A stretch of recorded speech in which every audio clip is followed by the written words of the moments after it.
மைசூர் ரசம். மைசூர் ரசம் வைக்கிறதுக்கு உங்களுக்கு நான் காட்டி,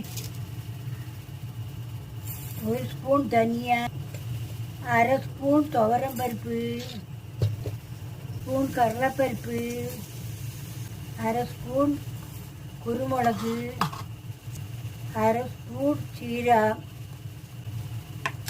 மிளகா வத்தல்,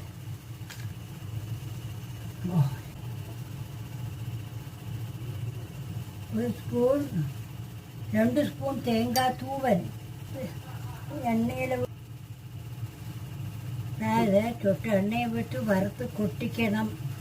கொட்டிவிட்டு ஒரு ஸ்பூன் நெய்யை விட்டு கொஞ்சம் தேங்காயை கொஞ்சம் சவக்க வறுத்துக்கணும்.